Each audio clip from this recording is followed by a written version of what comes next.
The morning of that day began as usual. I got up at 7:30, as I had done for the past 40 years, brewed myself a mate, and sat by the window, watching our little town of Villa Margarita wake up. The sun was just beginning to rise over the roofs of the one-story houses, painting them a soft golden color. It was especially quiet at this time of day, with only the occasional passing truck carrying milk to the local market and the barking of dogs in the yards. I have lived in this house for 32 years. My late husband, Roberto, and I bought it when Esteban was 2 years old. The house is small, only 3 rooms, but it was big enough for the three of us. The kitchen is combined with the living room, the bedroom is small but cozy, and the third room, which used to be Esteban's nursery and now served as my workshop. Roberto worked as a mechanic at the grain elevator, and I sewed at home, mostly hemming pants and mending clothes for neighbors. The money wasn't much, but we didn't complain. In that little room was my old Singer sewing machine that Roberto had bought me for our 10th wedding anniversary. It had sewn thousands of things over the years, from children's dresses to men's suits. Every stitch was done with love and attention to detail. It was in this room that I saved money for Esteban's future, putting each peso into an old cookie tin. After breakfast, I was going to do the laundry. I was in the habit of doing laundry on Mondays, sheets, towels, whatever had accumulated during the week. But first, I decided to water the flowers on the windowsill. I had geraniums and violets, unpretentious plants that didn't require much care, but delighted my eyes with their bright colors. When I leaned over to the watering can to draw water, I suddenly felt a strange dizziness. At first, I thought it was because I had gotten out of my chair too quickly, but the dizziness did not go away. On the contrary, it increased. The room around me began to spin slowly, as if I were on a merry-go-round. I tried to grab the edge of the table, but my hands wouldn't listen. A strange ringing in my ears began to grow louder and louder. I tried to walk to the kitchen to get a glass of water, but my legs wouldn't listen. Each step was difficult, as if I were walking through a viscous swamp. My heart beat so loudly that I could hear it pounding in my ears, interrupting that ringing. Then came the pain in the back of my head, so sharp it felt like someone was hammering nails into my skull. The pain pulsed in time with my heartbeat, spreading throughout my head. All I could think about was finding the blood pressure pills my doctor had prescribed a year ago after a checkup, and the room around me started spinning faster and darker. The last thing I remember is falling to the floor beside the couch and a sharp pain stabbing my left shoulder. I woke up to the voice of my roommate, Magdalena. She stood over me and patted my cheeks with her rough but warm palms. "Virginia, wake up! Can you hear me? Come on, open your eyes!" I tried to say something, but my mouth was so dry that I could only wheeze. My tongue was stuck to my palate and it hurt to speak. My neighbor helped me up and sat me on the couch. My head was still spinning and I was afraid I would pass out again. "What's wrong?" I whispered when I was finally able to say a few words. "I heard a rumble and decided to check. The door was unlocked. I went in and found you unconscious on the floor. You have a very bad complexion, Virginia. Your blood pressure must be high. Your face is all gray and your lips are bluish. I'll call an ambulance now," she said firmly, pulling her cell phone out of her pocket. "I don't want to go to the hospital," I protested weakly. "I'll just lie at home and it'll go away. I'm just tired, I guess." "Nothing will go away," Magdalena said sternly. "You saw what happened to your brother Osvaldo 2 years ago? He thought it would go away. And then his wife found him in the garden, and it was too late. My brother Osvaldo died of a stroke at the age of 58. The doctor said that if he had sought help in time, the tragedy could have been avoided. In the last months before his death, he complained of headaches and dizziness, but he kept putting off going to the doctor. He said that he had no time, that he had a lot of things to do." These words sobered me up. The ambulance arrived in 25 minutes. The paramedic, a man in his 40s with a tired face and graying temples, introduced himself as Martin. He had worked at our hospital for years, and I remembered him from when I took little Esteban there for his immunizations. "Señora Valverde, what's wrong?" he asked, taking a blood pressure monitor out of his bag. I told him about the symptoms, about how I had fainted. Martin listened attentively, nodding from time to time. When he took my blood pressure, his face became serious. 180 over 110. That's a very high reading. Hospitalization is mandatory, Senora. Can't I be treated at home? I tried to insist again. You can't do that with your blood pressure. It must be lowered immediately under medical supervision. Otherwise, you could have a stroke or a heart attack. While they were putting me on the stretcher, my neighbor was fussing around. She quickly packed me a small purse with my documents, nightgown, slippers, and essentials. She found my reading glasses, put in my toothbrush and comb. And the flowers? I was suddenly worried. Who's going to water them? Don't worry about that. I'll come by every day. And I'll feed your cat. I had an old red cat Garfield, which I picked up near the store about 3 years ago.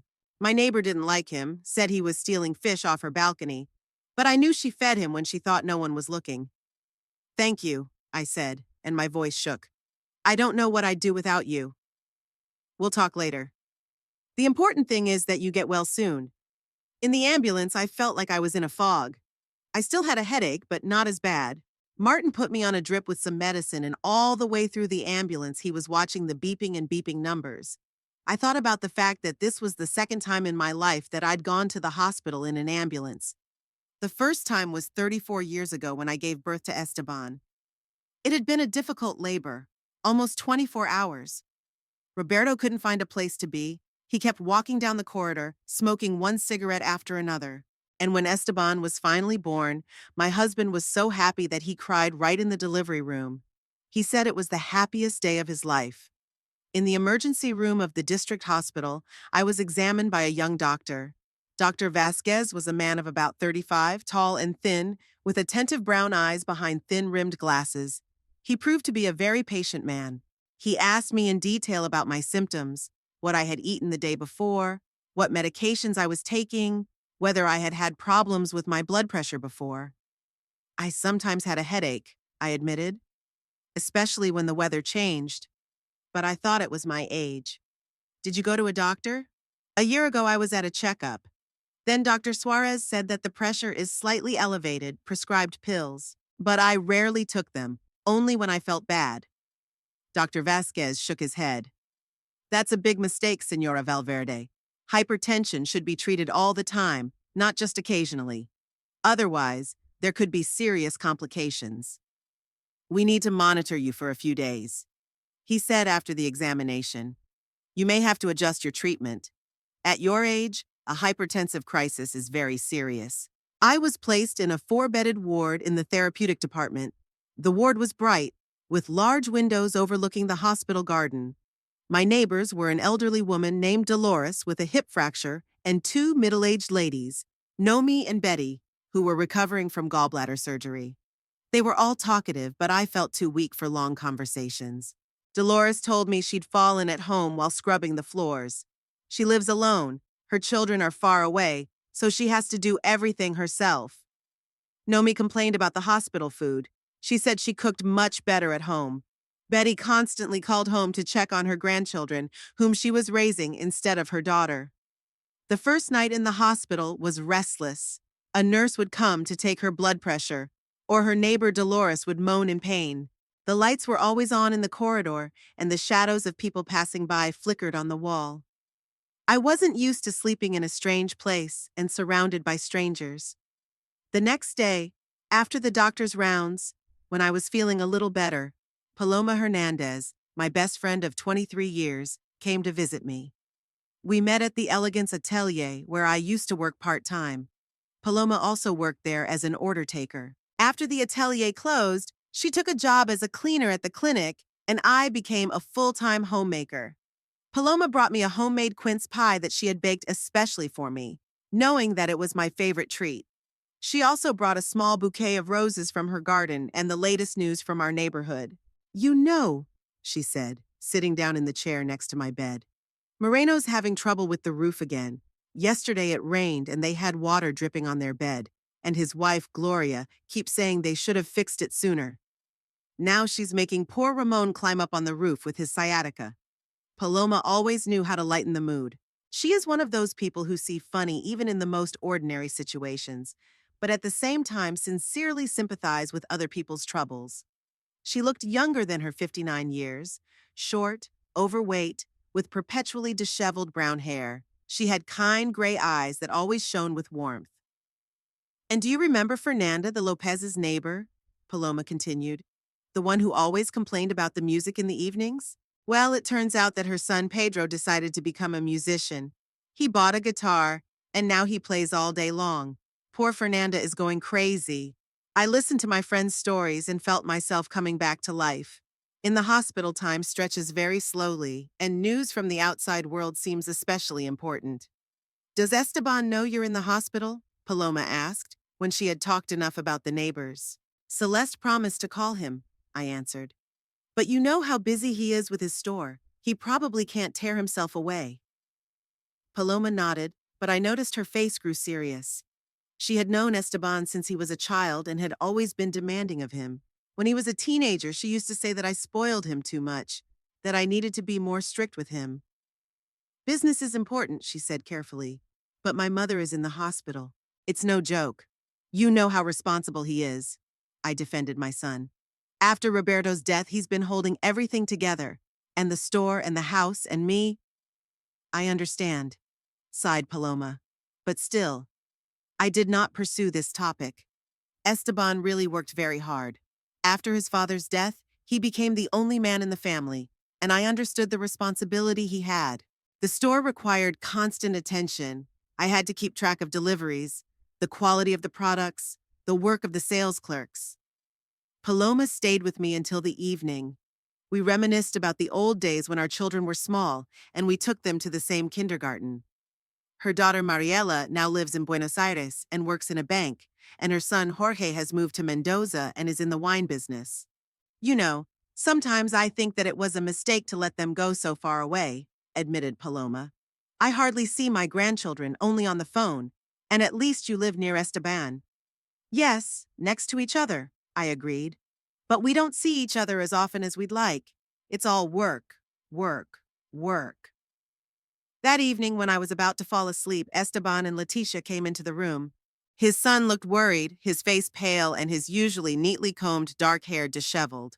He was wearing work clothes, dark pants and a shirt with the store's logo on it, indicating that he had come straight from work. Leticia kept close to him, clutching a bouquet of red carnations in her hands.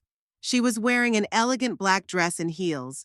Even at the hospital, she had come dressed as if she were going to a party. Mom, how are you feeling? Esteban leaned over and kissed my forehead. His hands were cold and he smelled like the cologne he always used. Celeste told me what had happened. Why didn't you tell me you weren't feeling well before? It wasn't a big deal, I answered. It was just my blood pressure. It happens at my age. What do you mean, nothing special? Esteban was indignant. You fainted. Celeste told me she found you unconscious on the floor. Can you imagine what could have happened? Leticia put the flowers in the glass water glass that stood on the nightstand and sat on the edge of the bed. She was a beautiful woman, tall, slender, with long black hair, which she always arranged in a neat style. She had expressive brown eyes and correct facial features. There was something noble in her appearance, although her family was very ordinary. Her father Osvaldo worked in construction, her mother Carmen sold vegetables at the market. Aunt Virginia, you scared us very much, she said in her melodious voice. It was good that Celeste found you in time. Otherwise, something terrible might have happened. I was always surprised at the way Leticia addressed me. Not Mama, as we have in our families, but Aunt Virginia. At first, I was a little offended by it, but then I got used to it. The girl had been brought up strictly in a religious family, and for her, this was a sign of respect for her elders. Esteban sat down in the second chair and began to tell me about the business at the store, about the new dairy suppliers who offered better prices, about having to replace the refrigerator for meat products. The old one had broken down at the worst possible moment, in the middle of a heat wave. About problems with the document flow, the tax office requires some new certificates, and the mayor's office says it's not their competence. I listened to him, happy that he was sharing his business with me, but I noticed how often he looked at his phone. It was in his lap, and the screen lit up every now and then with incoming messages. Sorry, Mom, he said when the phone rang for the third time in half an hour. It's Raul, the meat supplier.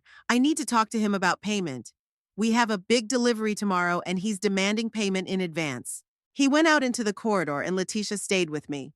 We were quiet for a few minutes, listening to the neighboring rooms getting ready for bed. Then she asked, "How do you like it here? Are the doctors good?" "Yes, they're fine. Dr. Vasquez is a very attentive young man. He says I can be home in a couple of days if my blood pressure stabilizes."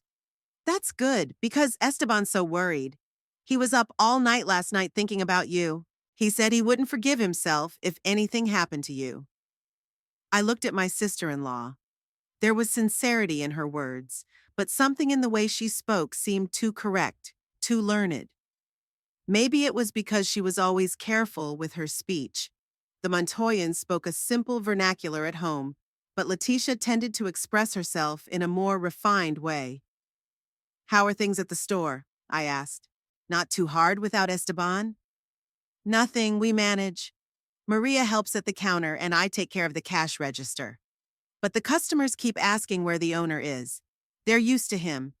Maria is a saleswoman who's been working for Esteban for 3 years. She's reliable but not very educated. Esteban always said that it was better not to leave her with money.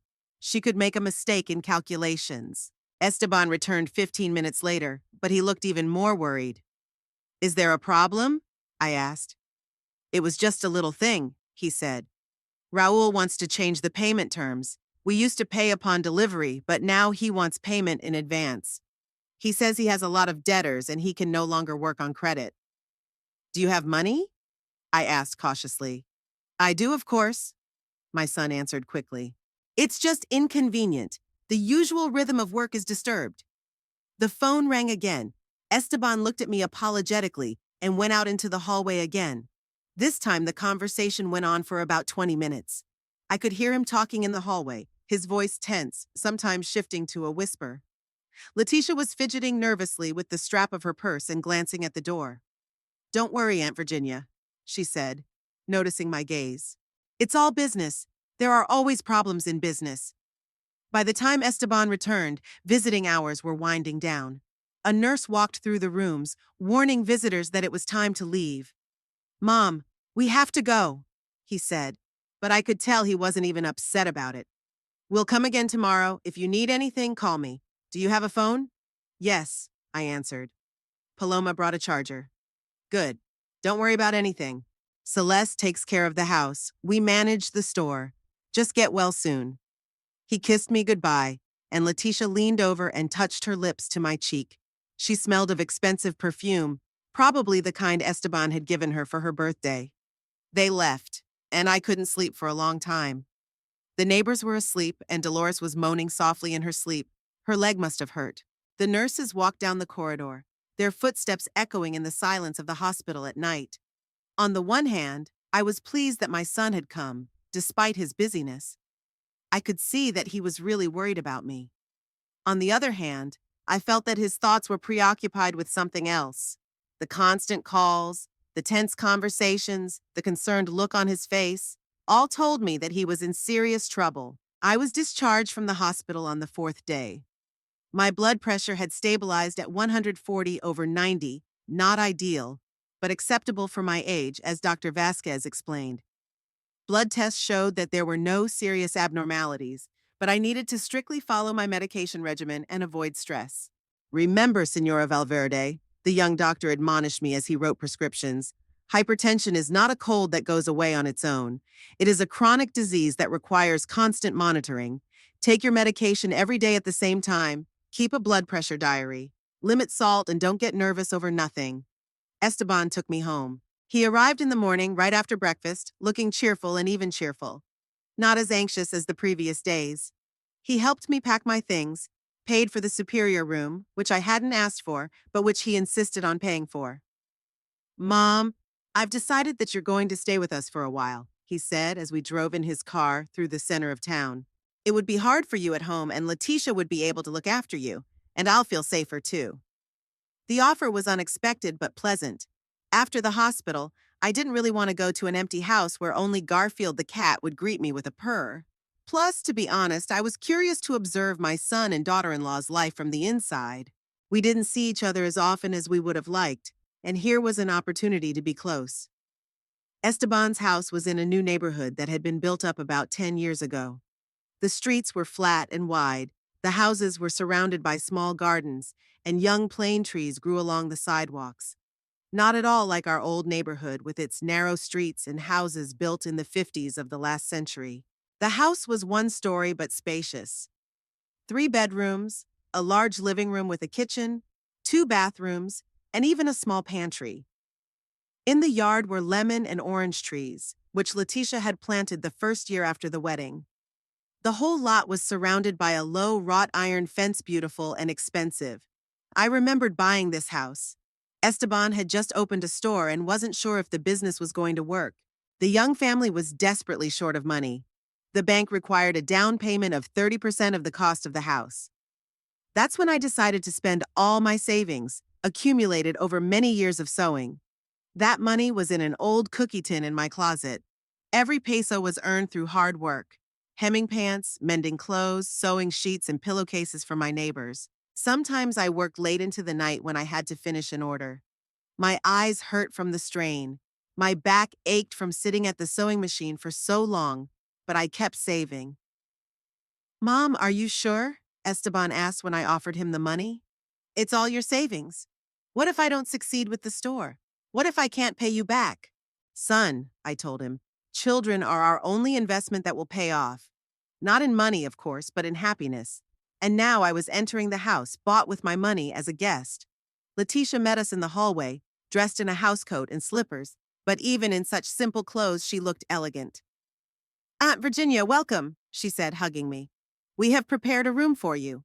I hope you will be comfortable." The room was small but cozy. It had been a closet, but they had quickly converted it into a bedroom with a narrow bed, a small closet, and a nightstand. New curtains and small flowers hung on the window, and there was a rug on the floor. It was evident that Letitia had tried to make the house cozy. "Thank you, dear," I said, looking around the room. "It's very nice. If something doesn't fit, be sure to tell me," my sister-in-law said. "We'll redo everything as it should be." The first few days at my son's house were quiet. I was getting used to the new daily routine, observing the life of the young family. Esteban went to the store early in the morning at 7 o'clock and returned only in the evening. Letitia worked there too, but her workday was shorter. She would come home around 4 in the afternoon to cook dinner and do chores. The house was kept in perfect order. Everything glistened with cleanliness. Everything was in its place. Letitia was a neat and exacting hostess. She could wipe a clean table 3 times if she noticed the slightest spot on it. She cooked well, but without much variety. Mostly simple dishes of meat, potatoes, and vegetables. I offered to help with the cooking, but my sister-in-law politely declined. "Aunt Virginia, you rest," the doctor said, to avoid exertion. "I'm used to doing everything myself." In the mornings, when the young men went to work, I stayed home alone. I read the books I'd brought from home, watched TV, sometimes went out into the yard to admire the garden. Letitia let me water the flowers. She had roses, petunias, and velvets growing in her flower beds. I always liked working in the garden. It calmed my nerves. It was during these morning walks in the garden that I began to notice my neighbor's strange behavior. The house to the right of Esteban belonged to the Aguilar family: husband, wife, and 2 school-aged children. A woman named Celeste was often out in the yard, hanging laundry or watering her plants, but when I said hello to her, she barely nodded in response. It was strange because in our town, people are usually friendly with their neighbors, saying hello, inquiring about health, exchanging news, and Celeste acted like she was trying to avoid socializing. I tried to talk to her a few times. When she was watering the flowers, I went to the fence and said, "What beautiful roses you have! They must require special care, don't they?" Celeste raised her head, looked at me warily, and replied briefly, "Just ordinary roses. Nothing special." "I'm thinking of asking Letitia to plant some. She says you've been neighbors for a long time, so maybe you can tell me where to get some seedlings." "I don't know," the neighbor replied dryly and hurried away into the house. Another time I met her at the gate when she was returning from the market with bags of groceries. "Good afternoon, Celeste," I greeted her. "How are you? Are the children well?" "They are," she replied in a single word and walked briskly toward her house. This behavior puzzled me. I was used to neighbors communicating with each other, helping each other. But here it appeared that the woman who had lived next door to my son for several years was treating our family with some inexplicable coldness. When Esteban returned that evening, I decided to ask him about it. Son, why is your neighbor so unfriendly? Celeste, what's her name, if I'm not mistaken? I've been trying to talk to her, and she seems to be avoiding conversation. Esteban was in a good mood. It had been a good day at the store, more than usual. He was washing his hands in the kitchen, humming a tune when I asked the question. Celeste? He waved me off. Don't mind her, Mom. She's the local weirdo. She's a strange woman. Strange how? I was surprised. Everything. She complains about her neighbors to the management company about anything, or she's nagging about music playing or a dog barking. And she's always suspicious of everyone. Letitia told me that she once asked us where we got the money for the car, saying it was suspicious. Maybe she's just cautious, I suggested. She's just being cautious, I suggested. Mom, she's jealous of us, Esteban said, wiping his hands with a towel. Her husband is just a bus driver, and they don't have much money, but we live well. That's why she's angry. Some people don't know how to be happy about other people's well-being. Letitia, who was stirring something on the stove, nodded in agreement. Yes, Aunt Virginia, Celeste is really strange. Sometimes she looks at us as if we'd stolen something, and we've worked hard for everything. Of course, darlings, I agreed. I just thought it was rude of her not to say hello. Let her not, Esteban shrugged. We can live without her. A week after I moved in with my son, an event happened that filled me with joy. Esteban came home from work unusually early and looked very happy. In the hallway, he shouted, Letitia! Mom! Come here, I have great news! We gathered in the living room and my son announced, I've bought us a trip to the sea, to Mar del Plata, to a nice hotel. A week's vacation, all inclusive. We leave in 10 days. Letitia shrieked with joy and hugged her husband. I was happy too. I hadn't seen the sea for 15 years, since the late Roberto and I had gone there for one day. It's wonderful, son, I said. I've long dreamed of seeing the ocean again. I thought you weren't coming with us, Esteban grinned. But after what happened to you, I thought you could use a vacation too. The sea air is good for your health. Aunt Virginia, you have no idea how great it is, Letitia exclaimed. We'll be staying in a hotel right by the sea. We can sunbathe, swim, walk along the promenade. And in the evening, we can go to restaurants and cafes. I listened to their enthusiastic stories about the upcoming vacation and felt how my soul became light. The last months were hard. Illness, hospitalization, worries, and then suddenly such a gift of fate. Sea, sun, time spent together with children. And who will run the store? I asked. Maria will manage, Esteban answered. She is an experienced saleswoman, knows all the regular customers, and she has enough work for a week. And the neighboring stores will help, if anything. Are you sure you can leave the business? I couldn't help myself. What if something happens? Mom, nothing will happen. Business should work without an owner. Otherwise, it's not business, but slavery. I've been planning to take a vacation for a long time, but I kept putting it off. And now I realize that life is short, and you need to rest sometimes. Esteban showed me the brochure for the hotel where we would be staying. It was a beautiful white building right on the ocean, palm trees all around, a pool and a restaurant overlooking the water. The pictures showed people sunbathing on lounge chairs, swimming in the sea, playing volleyball on the beach. See, Mom? How beautiful it is, said my son, leafing through the pages. And this is the restaurant where we will have dinner. They say they have wonderful seafood. And the rooms are so spacious, Letitia added. We'll have our own room and Aunt Virginia's next door, and a balcony overlooking the sea. We spent the rest of the evening planning the trip. Esteban talked about the sights of Mar del Plata. Letitia made a list of things to take with us. I listened to them and felt young and happy. It had been a long time since we'd had a family night like this. Esteban usually came in tired, ate dinner, and went straight to the computer to study invoices, plan purchases, and answer letters from suppliers. Letitia would do housework or watch TV. Today, we were all dreaming together about our upcoming vacation. Do you remember, Mom, how Dad and I went to the sea when I was about 8 years old? Esteban recalled. You were so afraid that I would drown that you wouldn't let me go further than knee-deep in the water. Of course I remember, I smiled. You were such a naughty boy. You wanted to swim right away from the shore, and I was worried.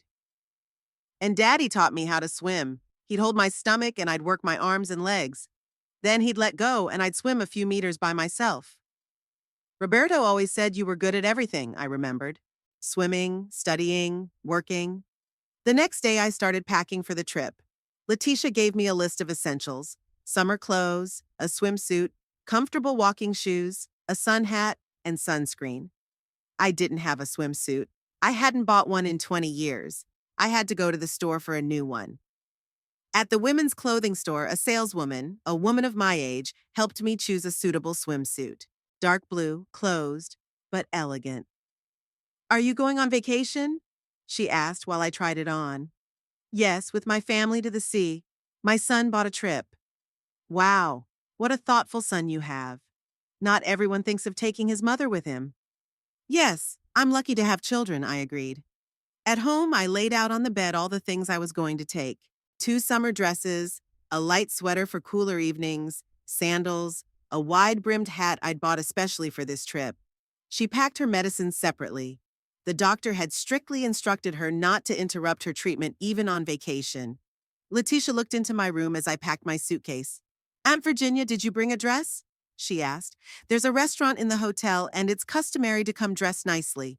I have a dark green dress that I wear on holidays, I answered. Would it fit? Sure. Will you take jewelry? I had a few pieces of jewelry. A ring with a small diamond that Roberto had given me for my silver wedding, earrings with pearls, and a thin gold chain with a cross. Nothing particularly expensive, but these things were of great value to me. I'll take it, of course. How could I go to a restaurant without jewelry? 2 days before I left, I decided to bake an apple pie. It was my signature recipe, which I had mastered in my youth when I learned to cook from my mother-in-law. The pie was airy, with a crispy crust and a delicate cinnamon apple filling. Roberto always said it was the best pie he'd ever had. In the morning, after Esteban and Letitia left for work, I went to the market to get fresh apples. I chose beautiful green Granny Smith apples, sour, dense, and not falling apart when baked. I also bought butter, eggs, and flour, which I didn't have enough at home. At home, I started cooking. First, I kneaded the dough, sifted flour, added softened butter, sugar, eggs, and a pinch of salt. Kneaded for a long time until the dough became homogeneous and elastic. Then I put it in the refrigerator for an hour so it rolls out better. The pie turned out great, golden with a ruddy crust and appetizing smell. I cut off a small piece to try. The dough was tender, the apples soft and sweet, and the cinnamon added a special flavor, just like when I was young. As the pie cooled, I decided to take a slice to my neighbor Celeste. Maybe a treat would help melt the ice in our relationship. After all, we live next door to each other, and it's not nice when neighbors avoid each other's company. I cut off a large piece of pie, put it on a nice plate, and covered it with a napkin. I fixed my hair, put on a clean apron, and walked to the neighbor's house. Celeste didn't open the door right away. First, she looked through the peephole for a long time. Then she asked who was there. When she saw me with a plate in my hands, her expression became wary. Good afternoon, Celeste, I said affably. I baked an apple pie and thought I'd treat the neighbors. Maybe you'd like to try some? She looked at the plate, then at me, clearly hesitant. You didn't have to bother, she said finally. No trouble at all. I was baking for my family anyway, and it's a big pie. We couldn't eat it alone. Celeste took the plate reluctantly. Thank you, she mumbled. I'll return the plate later. Take your time, I smiled. Why don't you invite me in for a cup of coffee? I'd like to get to know the neighbors better. Celeste hadn't expected such a suggestion. She hesitated, stepped from foot to foot, then reluctantly stepped aside. Well, come on in, now that you're here. The Aguilar's home was simple but tasteful, not as luxurious as Esteban's, but cozy. There was an old sofa with knitted cushions in the living room, family photos on the walls, and violets growing on the windowsill. It was obvious that people who valued coziness more than ostentatious luxury lived here. Celeste put my plate on the table and silently started making coffee. I sat down on the couch and tried to make conversation. What a cozy house you have, I said. And the flowers are beautiful. Do you grow them yourself? Yes, she answered one-wordedly without turning around. Where are the children at school? Diego's in high school, Carolina's in college. She's a sophomore. That's great. You must be very proud of your daughter. Not everyone can afford to give their kids a college education. Celeste put a cup of coffee in front of me and sat down across from me. Her face was tense, like she was expecting a catch. How long have you lived here? I asked, trying to lighten the atmosphere. 8 years, she answered. Since the neighborhood was built up. So you remember when Esteban and Letitia bought the house? They must have been happy to have young neighbors. Celeste's face became even more closed at the mention of my son. Yes, I remember, she said dryly. Esteban was always a good boy, I continued. He studied hard, helped his mom and dad, and now he's got his own business, supporting his family. I'm proud of him. Celeste was silent, drinking her coffee and staring out the window. I tried the apple pie. It was really good. Try the pie, I suggested. It's an old family recipe. Celeste broke off a small piece and put it in her mouth. She chewed slowly, thoughtfully. It's good, she admitted at last. It's been a long time since I've had homemade pastries. I can teach you how to make it if you like. It's not a difficult recipe. No need, she said hastily. I don't have much time. We were silent for a moment. I could feel Celeste wanting to say something, but hesitating. Finally, she spoke, but without raising her eyes. And how long will you stay with your son? I don't know yet, until his health improves. Why? No reason, I was just wondering. Another pause. Then Celeste suddenly asked, Do you know what your son does at the store? The question sounded strange. I was surprised. What does he do? He sells groceries. He has a good store, regular customers. Yes, he has customers, Celeste agreed. But her voice sounded strange. Just not everyone's happy. Why? Are there complaints? I was wary. Celeste paused for a moment, obviously considering whether to continue the conversation. Then she made up her mind. Look, Virginia, maybe I shouldn't say this, but you seem like a decent woman, and since you're a mother, what's wrong? I felt my heart start to beat faster. Your son, at the store, he's not doing business honestly. What are you trying to say? My voice became harsh. I store at his store sometimes. It's close, convenient. But I've noticed some strange things a few times. What kind of strange things? Celeste got up and walked to the refrigerator. She took out a packet of cottage cheese and set it on the table in front of me. Here you go. I bought this cottage cheese yesterday at your son's store. The expiration date on the package is until the 15th. Yesterday was the 15th. I took the packet and looked carefully at the date. Indeed, the expiration date was yesterday. So what? I shrugged my shoulders. The cottage cheese is fresh on the last day of sale. Open it, Celeste suggested. I opened the package and was immediately hit with an unpleasant sour smell. The curd was yellowish in color, lumpy, obviously spoiled. It can't be, I mumbled. It must have been improperly stored. Virginia, Celeste said seriously, I worked in a dairy for 10 years before I got married. I know what fresh curd looks like and what spoiled curd looks like. This cottage cheese has been rotten for at least 3 days. But the date. Now look carefully at the date. I took the package again and began to look at the label. And I really noticed something strange. The date numbers looked uneven, as if they had been adjusted. See? Celeste took a magnifying glass from the table and handed it to me. Look through this. Through the magnifying glass, it was clear that the date had been re-glued. The original numbers were showing through the new label. The original date is the 8th of the month, Celeste said. So the cottage cheese has been expired for a week, and your son relabeled it to sell it as fresh. I felt the ground slipping from under my feet. That can't be. Esteban wouldn't do something like that. He's an honest man raised in an honest family. Maybe it's a supplier's mistake. I tried to find an explanation. Or one of the employees? Virginia, Celeste interrupted me. This is not an isolated incident. I've bought groceries with the dates glued on them several times. And I'm not the only one. My neighbor Marta complained too. She said she bought sausage and it was rotten. But why didn't you complain? Didn't go to the sanitary and epidemiologic department? Why make a scandal? We just stopped buying from his store. Now we go to the center, to the big supermarket. I sat holding the spoiled cottage cheese and didn't know what to say. My thoughts were confused. My head was foggy.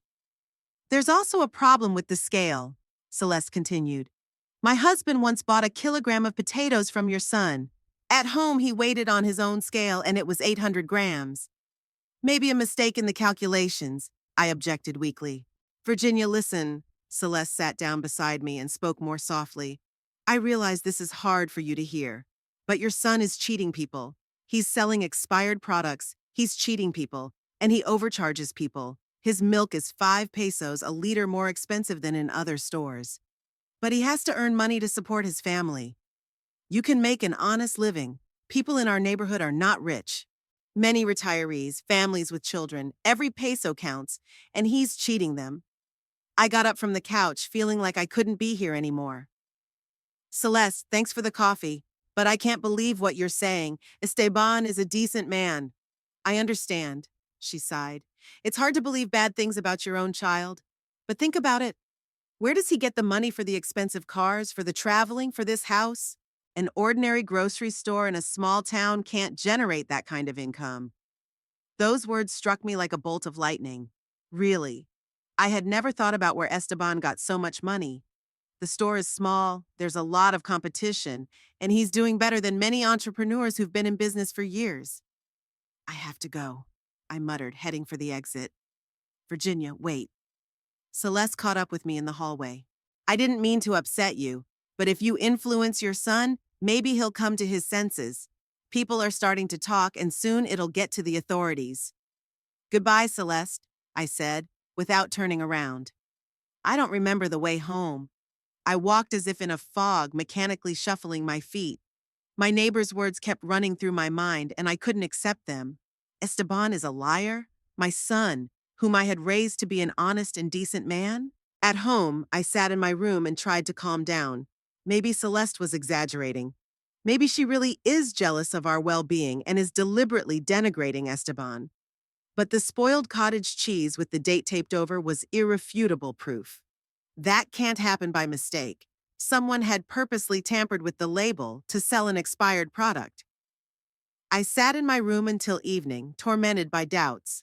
I convinced myself that Celeste was lying, or I remembered details I hadn't noticed before. The expensive things in the house, the new car Esteban had bought last year, those constant phone calls to suppliers. When Esteban and Leticia returned in the evening, I was still sitting in my room thinking.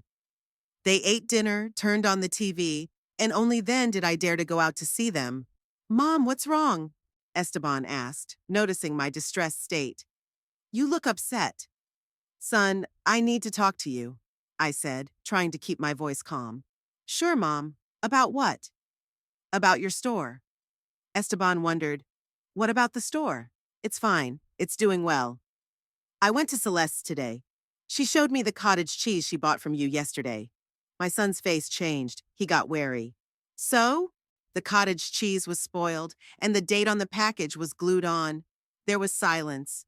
Leticia put away her knitting and looked at her husband. Esteban was silent, and I could see the muscles in his jaw working.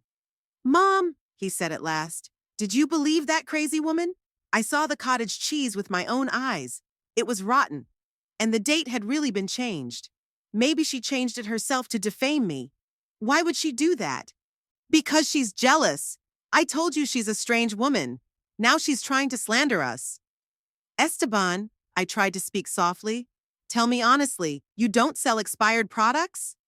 My son jumped up from the couch. His face was red with anger. How can you ask such a question? I am your son. You raised me. That's why I'm asking. Because I know you're capable of telling the truth. The truth is, this Celeste is lying. She's trying to ruin my business. What about the scale? Gustavo bought potatoes, and at home they came back smaller than the receipt. How do you know that? Esteban looked at me with rage. That woman brainwashed you with her gossip. I just want to understand. Understand what? Esteban came close to me, and I saw in his eyes something unfamiliar, frightening. You want to know if your son is honest, after everything I've done for you? Son, calm down. No, I won't. He was waving his arms, his voice getting louder and louder. I took you from the hospital. I brought you to my house. I feed you. I treat you. I take you to the sea.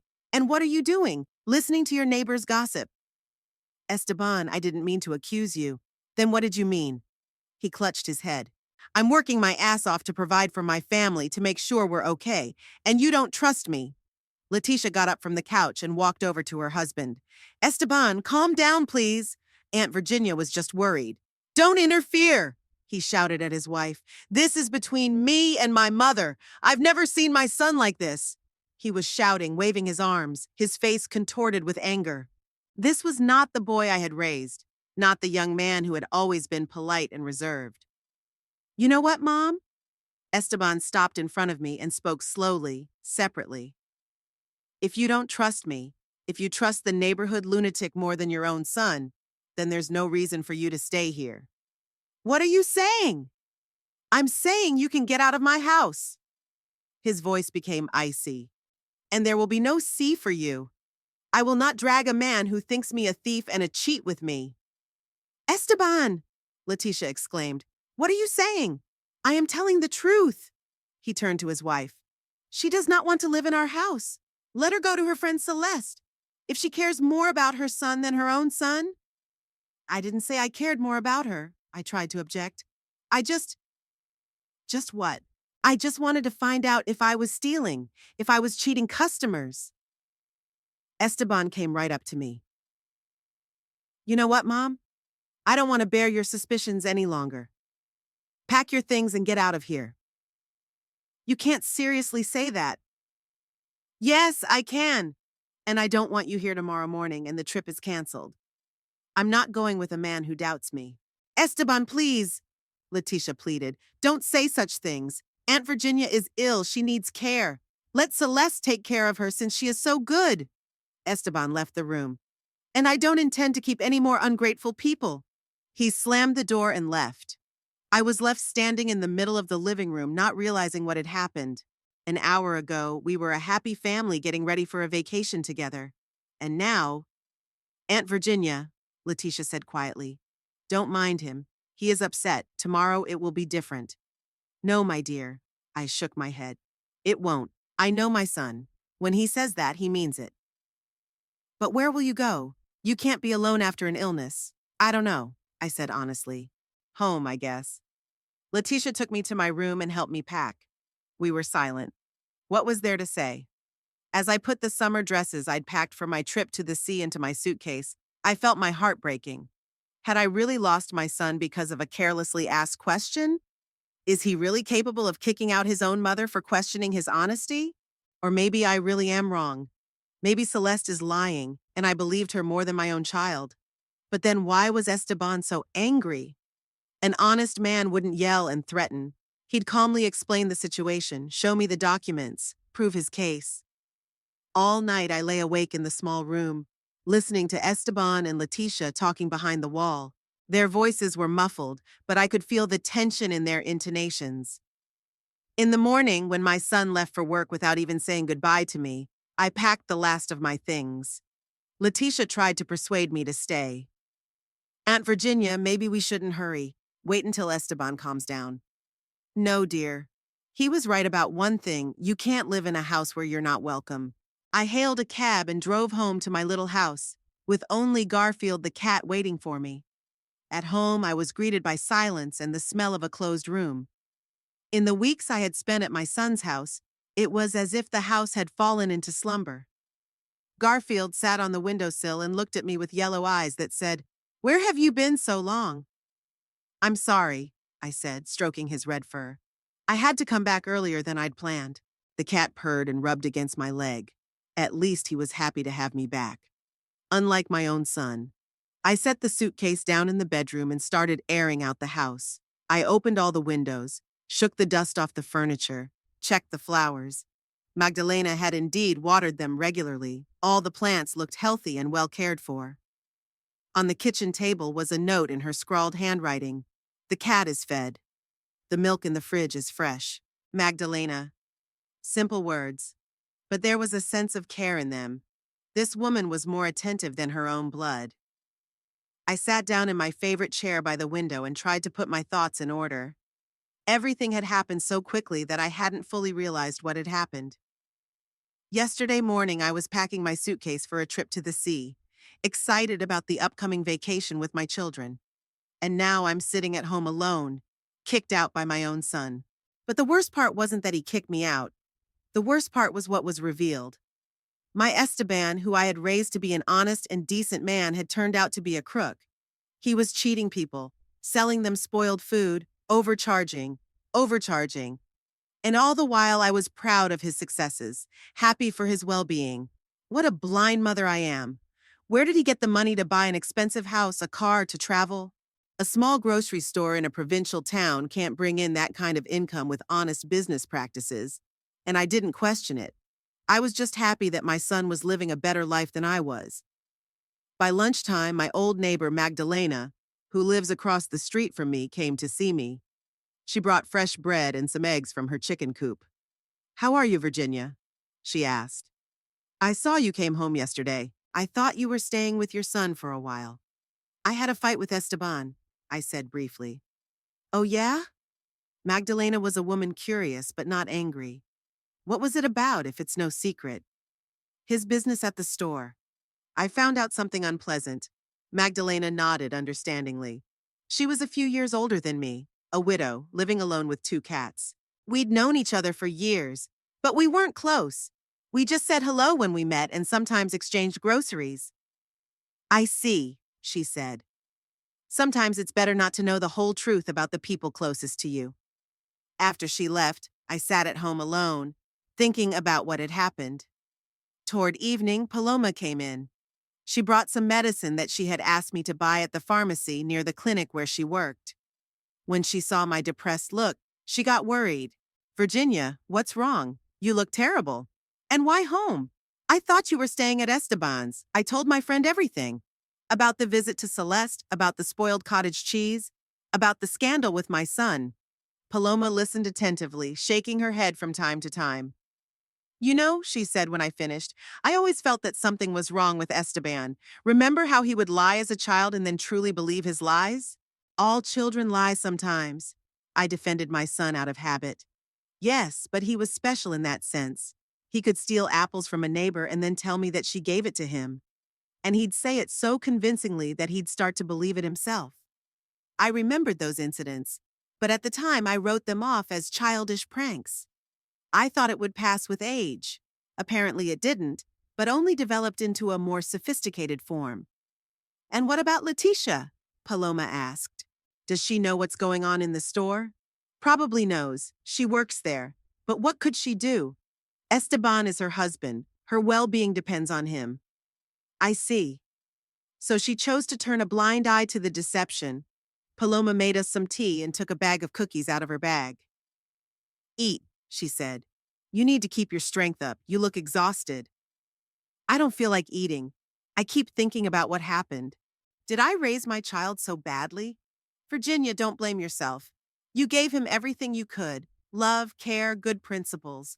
What he did with it is his choice and his responsibility." "But I'm a mother. I should have seen. I should have understood." "Mothers aren't psychic. We see what we want to see in our children, especially when we love them more than life." Paloma stayed with me until late in the evening. We reminisced about our children when they were little, talked about how fast time flies and how people change. Her presence was comforting. It's good to have someone around who understands you. "You know what?" she said as she left. "Maybe it's for the best that everything was revealed. Imagine how long you would have lived in ignorance, proud of the son of a cheater." I woke up the next morning with a heavy head and a broken state. My blood pressure was up again, probably from the stress. I took some medicine and tried to eat breakfast, but I couldn't get food down my throat. My neighbor told me that my son had gone on vacation after all. All day long, I pondered what to do next. Maybe I shouldn't leave the situation as it is. The thought stuck in my mind. What if I taught him a lesson? The next day, I went to the real estate agency. It was in the center of town, in a beautiful old building next to City Hall. I was met by a young woman named Vanessa, professional, smiling, with a folder of documents in her hands. What can I do for you, Senora? She asked. I want to sell my house, I said. It's urgent. I see. May I ask why it's urgent? It affects the price. If you need to sell quickly, you'll have to make a discount. I'm fine with that. The main thing is to sell as soon as possible. Vanessa wrote down the address of the house and my contact details. She promised to come back the next day for an appraisal. Senora Valverde, she said as she looked over my paperwork. But does anyone live in the house? Your son Esteban Valverde is registered in the utility database. Yes, he lives there, but I own the house. Does he agree to sell? It's none of his business. The house is in my name, and I decide what to do with it. Vanessa nodded, but I could see she was puzzled by the situation. It probably wasn't every day that she had mothers coming to her wanting to sell the house out from under their own children. The next day, she came over for an inspection. The house made a good impression on her. In excellent condition, nice neighborhood, comfortable layout. She took pictures of every room, measured the square footage, wrote down all the features. It's a beautiful house, she said. Real estate sells well in a neighborhood like this. I think we'll find a buyer quickly. How much could it be worth? Under normal circumstances, about $120,000.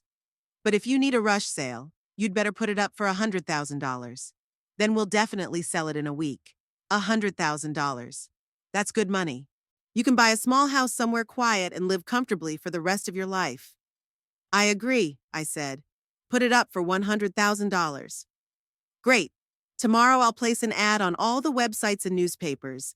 And you prepare all the documents, the certificate of ownership, certificates of absence of debts, technical passport. I had it all. When we bought the house for Esteban, I carefully put all the papers in a separate folder. Now that precaution came in handy. That same evening, Paloma called me. How are you? How are you feeling? Better, I replied. Even decided to do business. What kind of things? Selling Esteban's house. There was a long pause. Are you serious? Paloma finally asked. I am. The house is mine. I have the right to sell it. But Virginia? It's a last resort. Are you sure there is no other way? Paloma, my son called me ungrateful and threw me out of the house. He's cheating people and he's not going to change anything. Maybe losing the roof over his head will make him come to his senses. And what if it doesn't? What if he just hates you more? Then at least I won't feel like an accomplice to his fraud. This house was bought with my hard-earned money. I don't want a man who doesn't value that money living in it. Paloma sighed. Well, you know what you're doing. I'll support you either way. Thank you. You're a true friend. The sale was advertised on the internet and in newspapers the next day. By late afternoon, the first buyers had called. They were happy with the price and location, and many wanted to see the house in the next few days. Vanessa was delighted. Senora Valverde, I have not seen such excitement for a long time. We've already had 5 requests for viewings. I think we'll have a buyer by the end of the week. She was right. On Tuesday, the house was seen by a young couple, Diego and Carmen Morales, with 2 children. They liked the house immediately. Diego worked as an engineer at a local factory. Carmen worked as a school teacher. They are simple, honest people with good incomes. We like your house very much, Carmen said. But may I ask why you're selling it?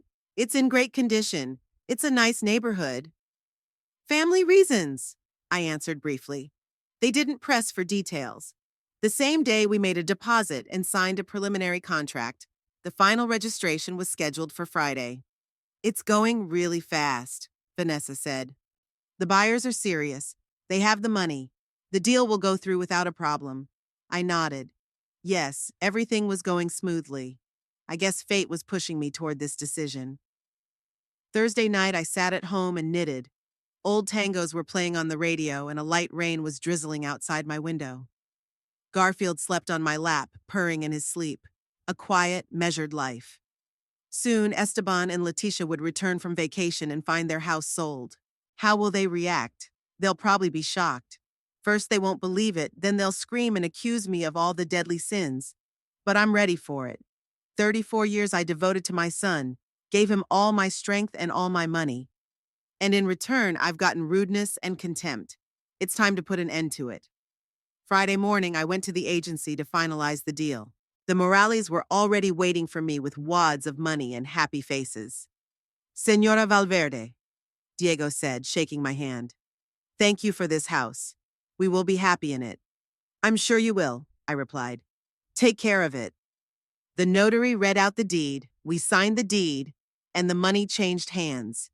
That's it. The house is no longer mine, or Esteban's. Vanessa walked me out. Have a nice life, Señora Valverde. And don't worry. The Morales are good people. They'll take care of the house. I'm not worried, I smiled. The house was in good hands. At home, I put the money in an old tin can, the same one where I had once saved for Esteban's house. The circle was closed. The money came back to me. The week passed quietly. I was getting used to the idea that the house was sold, and strangely, I felt lighter. It was as if I'd shed a heavy weight I'd been carrying for years.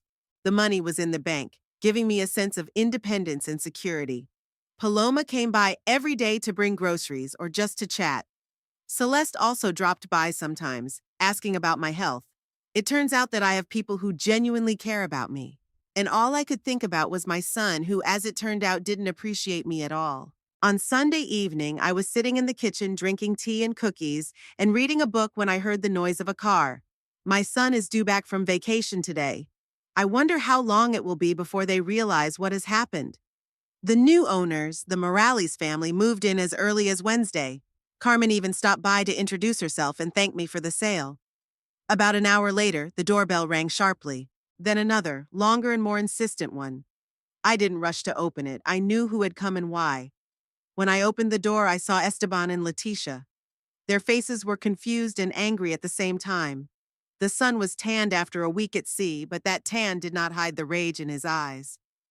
Mom, what does this mean? He asked, barely crossing the threshold. Why are there strangers living in our house? Welcome home, I said calmly. How was your vacation? Was the sea warm? Don't avoid answering. Esteban went into the living room. Leticia followed him. We came home and there was a family with kids. They said they'd bought a house. What house? What's going on? Nothing much. I sold the house. Sold it how? Esteban stared at me as if he couldn't understand what I was saying. What house? The one you lived in. My house, which I bought with my own money. There was silence. Leticia sank down on the sofa, covering her face with her hands. Esteban stood in the middle of the room, mouth open in amazement. Are you crazy? He whispered at last. It's our house. We live there. We used to, I corrected him. The Morales family lives there now. Very nice people, by the way. Diego is an engineer. Carmen is a teacher. They have 2 children, a boy and a girl. Mom, you can't do this! Esteban's voice was getting higher and higher. This is our house. It's ours. The house was deeded to me, so it's mine, and I've decided to sell it. But why? Leticia looked up with tears on her face. Aunt Virginia, why did you do this to us? Why do you think? I looked at my sister-in-law. After your husband kicked me out of the house, calling me ungrateful? But I was upset, Esteban exclaimed. You accused me of stealing. I asked you a question, and instead of answering, you made a scandal and threw me out. Okay, I was wrong. Esteban came toward me, a pleading tone in his voice. I'm sorry I overreacted, but what about the house? We can talk about this. Work things out. It's too late, son. The house is sold. The deeds are done. The new owners have already gotten the keys. But where will we live? Leticia sobbed. We have no other place to live. Get an apartment. With the money you've earned. At these words, Esteban's face darkened again. You're at it again, he shouted. I have an honest job. I have my own business. I know your business. Celeste told me everything. That crazy woman. She's lying. Spoiled cottage cheese with the date stamped on it is not a lie. It's a fact. Esteban froze. I could see him frantically thinking of what to say next, but it was impossible to come up with a convincing explanation. Even if it's true, he said slowly, that's no reason to sell our house. My house, I corrected him. And that's exactly the reason. I don't want a crook living in the house I bought with my honest money. I am not a crook. Esteban jumped up and started pacing the room. I'm a businessman. Everybody does that. Everybody sells expired products? Everybody rips off customers? It's it's a cost of doing business. Sometimes you have to compromise. Compromises? I shook my head. You call selling rotten cottage cheese to poor people a compromise? They're not poor. They all have money if they're buying. Celeste showed me the check. That cottage cheese cost the same as fresh cottage cheese, but it was a week past its expiration date. You charged her full price for the spoiled product. Esteban stopped and looked at me with such hatred that I recoiled. You know what, Mom? He said in an icy voice. You ruined my life. Happy? I taught you a lesson. Maybe it'll make you come to your senses. A lesson? Esteban laughed, but it was a terrible laugh. What lesson? That you can't trust your own mother? That you can't lie to people and think you can get away with it? Do you know what happens now? Esteban came right up to me. I'll lose customers because I won't be able to find a place to live in that neighborhood fast enough. I'll have to close up store. Letitia will be out of work. We'll go bankrupt. You'll find another job. An honest one. There are no other jobs in this town, he shouted. There are only stores and cafes, and all the owners do what I do. So you'll go to another town, start a new life. With what? We had no savings other than this house. We should have if you'd worked honestly. Esteban grabbed an ashtray off the table and threw it to the floor. The glass shattered. You ruined my family, he yelled. Satisfied? Your son is a beggar now. My son is a thief and a cheat, I replied calmly. And it is better to be an honest beggar than a rich crook. Esteban grabbed a chair and slammed it against the wall. The chair cracked, one leg broke off.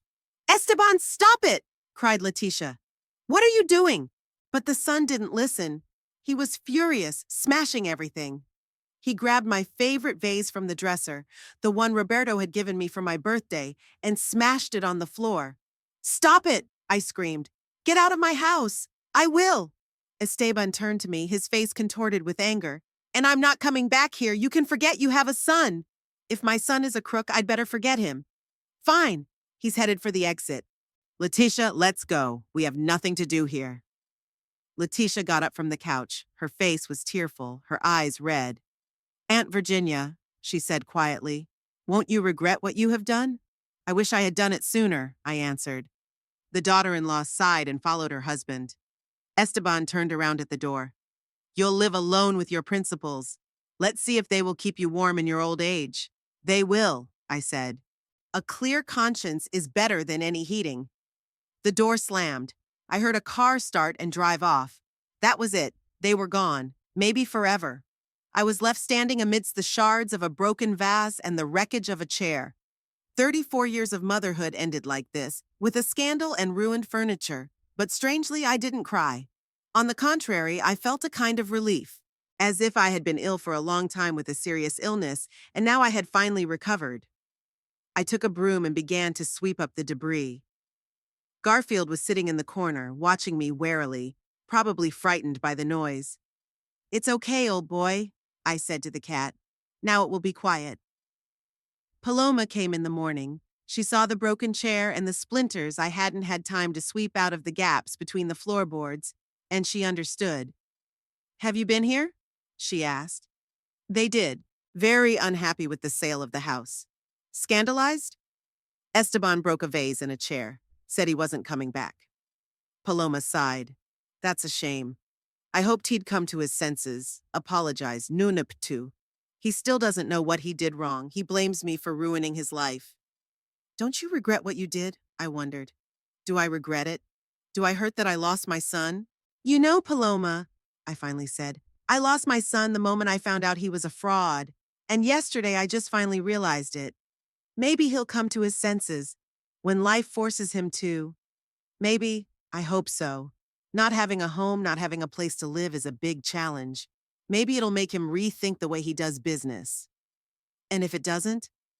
If it doesn't, then I've done all I can. His fate is in his hands from here on. Paloma helped me clean up the last of the pieces and brought me a stool from home to replace the broken chair. What are you going to do now? She asked. Live. I have money. I have a house. I have loyal friends. What else do you need to be happy? Children. Grandchildren. I had a son who didn't appreciate me. I'd rather live alone than with ungrateful children. You've changed a lot these weeks, Paloma said. Yes, changed. More realistic. I stopped living in illusions. And not sad? No, not sad. On the contrary, it's easy. I don't feel like I have to justify my son's actions anymore. I don't have to pretend I don't know what he does. We were drinking tea in the kitchen, and the sun was shining outside the window. It was quiet and peaceful. Garfield was lying on the windowsill, basking in the sun. You know what I think? Paloma said. You did the right thing. Cruel, but right. Sometimes only harsh measures can change a person. I want to believe that's what will happen. That Esteban will realize his mistakes and start working honestly. And if he does, what? Forgive him? I've been thinking about that question. Would I be able to forgive my son if he came to his senses and apologized? If he truly repents and changes, then yes, I can forgive him. But first, he has to prove that he's really changed. I won't believe any more words. After Paloma left, I sat in my favorite chair by the window for a long time. I thought about the life I'd lived, the mistakes I'd made, and the right decisions I'd made. Maybe I really had spoiled Esteban too much. Maybe I should have been harder on him. But it's too late for regrets. The important thing is that I finally found the strength to do the right thing. Being homeless will make my son think about his life. Maybe he'll realize that easy money made by deception doesn't bring real happiness. Maybe he'll start working honestly. Maybe he won't. But I've done everything in my power. Now it's up to him.